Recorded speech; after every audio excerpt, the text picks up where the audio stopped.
So, how do you balance motherhood, work life, all your other competing priorities while desiring to live an intentionally slower family life? That's what I'm going to be talking about in this video, especially as it relates to us mums, because I feel like us mums deserve some sort of antidote to the overwhelm, in good and bad ways, that comes from being a modern mum. And it's time for us to step into our roles as matriarchs of our families and create that intentionally slower family life. Actually, I've been chatting to a lot of you or asking a lot of questions over on Instagram, and this video is one that's been highly requested. People really want to slow down their lives, but they're not exactly sure how to do that in the modern world with all the competing priorities that we have on us.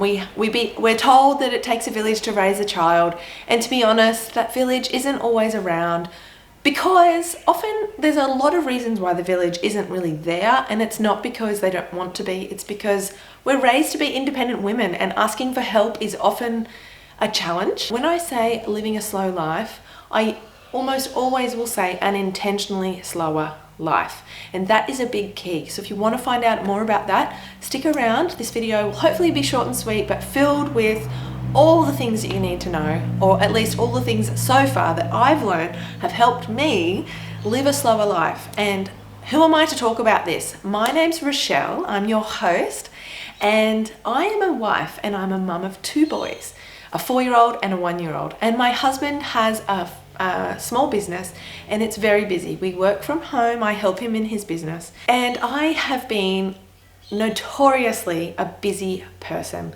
When I was at university, I was also working at least 30 hours, if not full-time, every week, while studying at night. I know about busy, and I know about that desire when you go to school, you come out of school, you're ready and raring to go. My life in my 20s was just chaos and just achieve. And I ticked off a lot of goals, like finishing uni, like landing a dream job, like starting a business, like starting a family, getting married, all of those things. And I never really arrived to that satisfying point where I was like, right, I'm done, I can just relax and enjoy it. In fact, a lot of pain, a lot of anxiety started to rise up as my life slowed down, because I didn't really know what to do with all the spare time.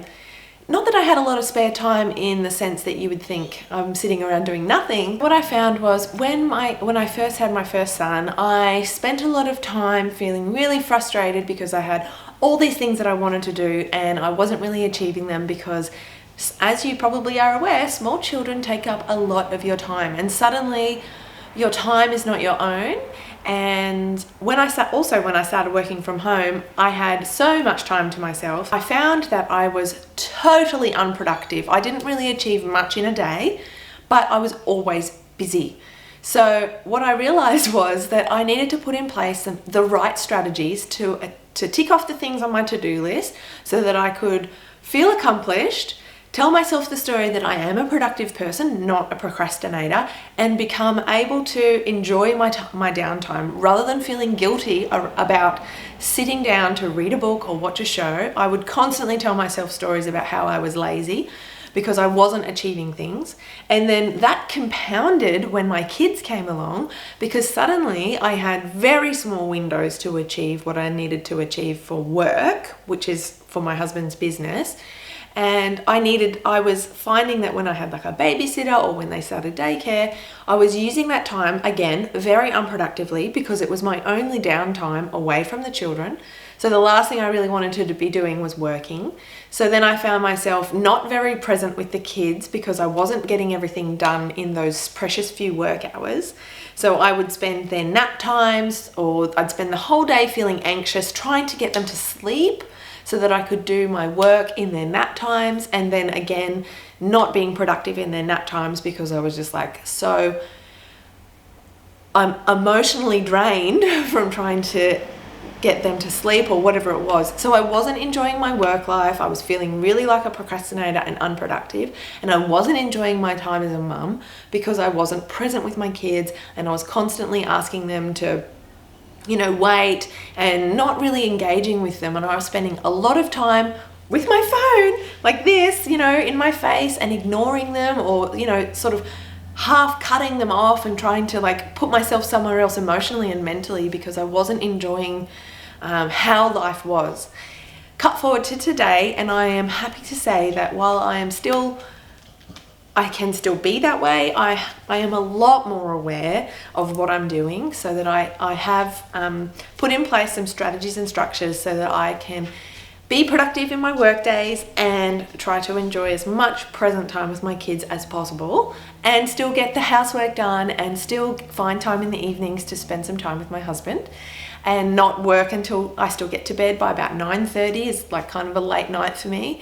And I'm not staying up late, wasting my night times where I should be resting, and I'm not on my phone or on the computer late at night working like I used to be, because I've gotten it all done when I've set the time. So what I realized was that this time with my kids at home while they're small, while they haven't started school, it's a really precious time. And I don't want to continue to wish it away. I really want to enjoy it as much as possible and really absorb every part of them, because as hard as it is sometimes, and as tricky as it is, that feeling of not really achieving a lot, we really are achieving quite a lot by just being with our kids and developing their subconscious minds to be, really supported and really self-confident, and that internal voice that we're giving them by being really present with them now while they're small is so invaluable, and will really be the thing that creates really happy and fulfilled children as they grow. I don't want to wish this time away. This is a really special time of their lives, and I know that as I get older, these are the days that I'm going to wish for and dream of and remember with such fondness. So I really want to know, and I don't want to leave this season of my life behind and have regrets. So that's why I'm creating this video, because I know that you're probably feeling exactly the same, but also you do deserve to find a way that works for you. And here in this video, I hopefully will be able to share with you some small little nuggets of things that you can do to help you create a life that feels fulfilling, feels like you're present with your kids, and you're getting as much as you need from this season. Okay, let's get into the meat of the video now that you know all of that. If this is sounding like something that you resonate with, if it feels like I'm describing you and your life, comment below that's me, because I really need to know if I'm getting this right, if I'm hitting the mark with this stuff. So I'd love to know if this is something that's resonating with you. Right, so the first thing that I want to say is that when you choose to live an intentionally slower family life, it is all about that first word, intentional. Slow living is something that doesn't happen by accident. It's not just about clearing out your diary and that's it, you do nothing.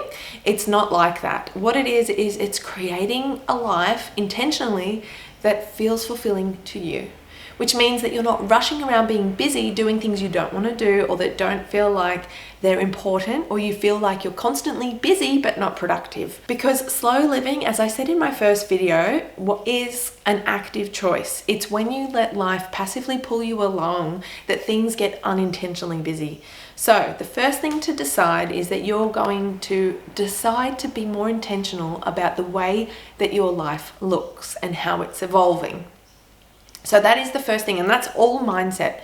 So the second thing is that I don't know what your situation particularly is, but for me, I work part-time, but I work from home. But what I found was when I first stopped working in an office and I had all this time to myself, I wasn't very structured with my days. Even if you're working and you leave to go on maternity leave, once you're past that brand new newborn phase, what I really recommend that you do is put a little bit of structure and routine around your days. So this might be something that you naturally do, or it may be something that you're not really sure how to do because you don't have that set routine of going to work every day.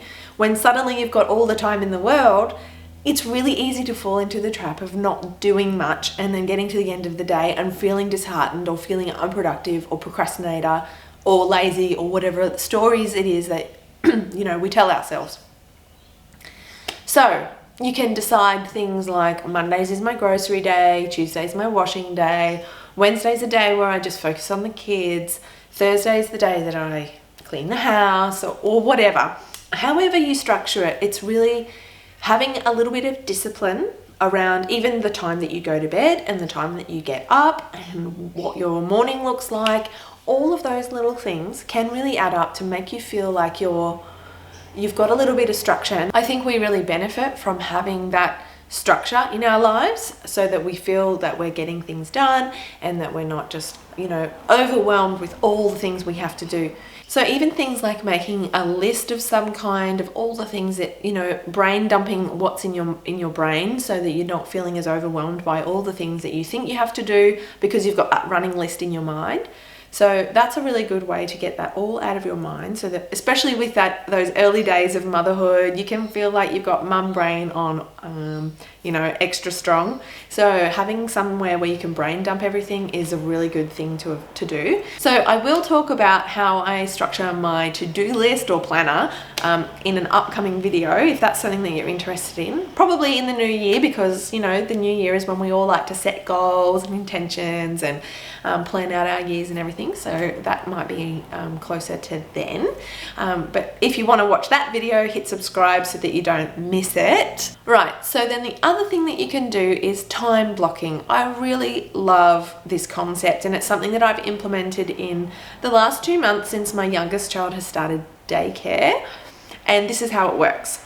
He goes to daycare, or my 2 kids go to daycare on a Monday and a Wednesday. So those are the days where I have to pay money to have someone look after my kids.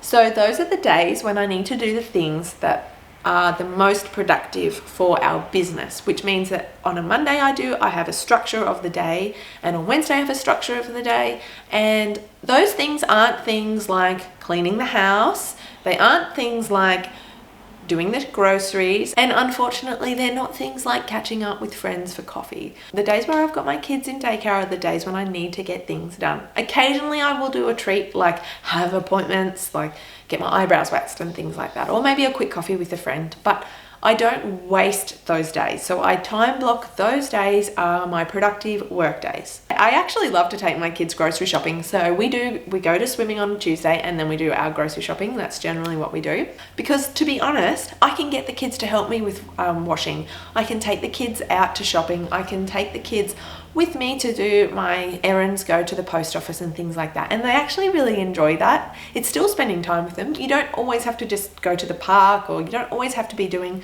things that are kid-centric to be spending time with them.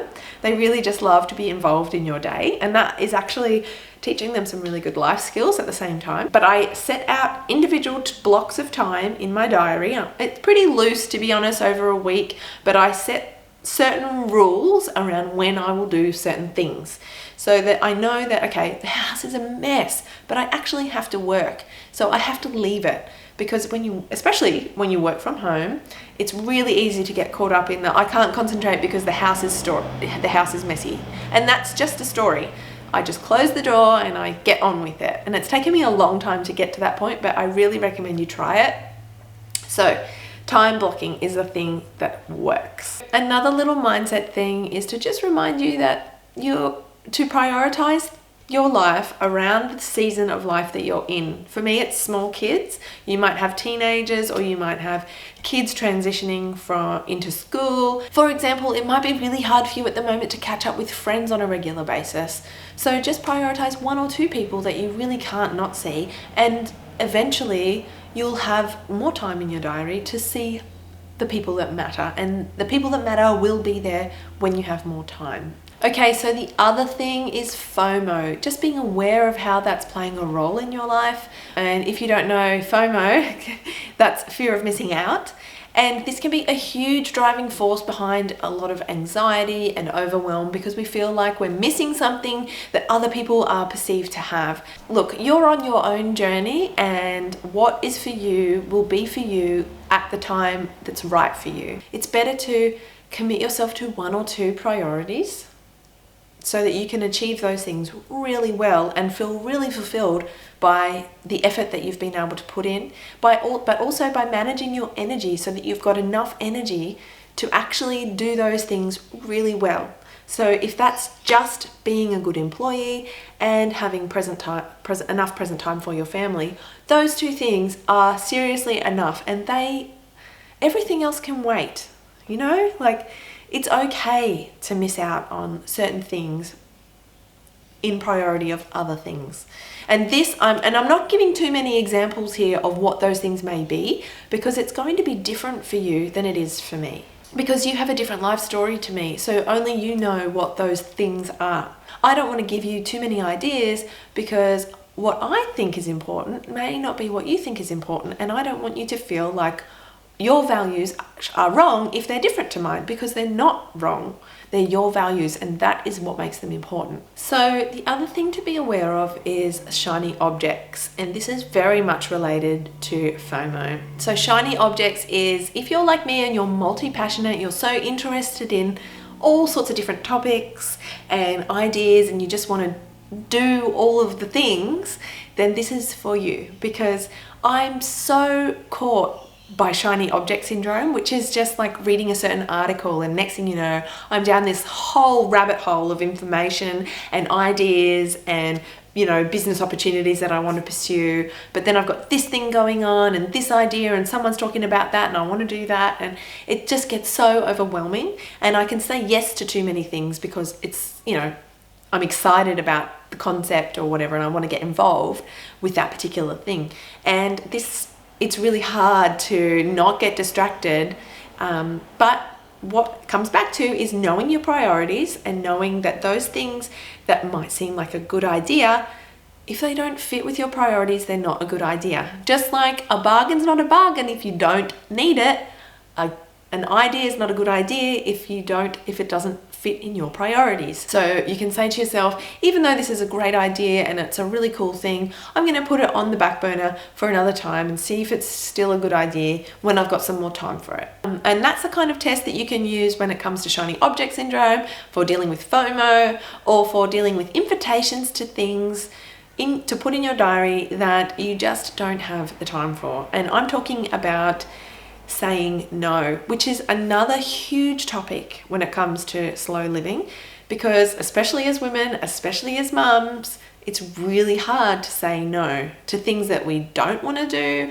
and to things that we do want to do. That is another video that is coming up in a couple of weeks, is my tips and advice on how to say no in a really compassionate way that honors both you and the person that you're saying no to. So now it's up to you. Let me know in the comments below, what was your biggest takeaway from this video, and is there something that you can take away and implement into your life to create that intentionally slower family life that we've talked about?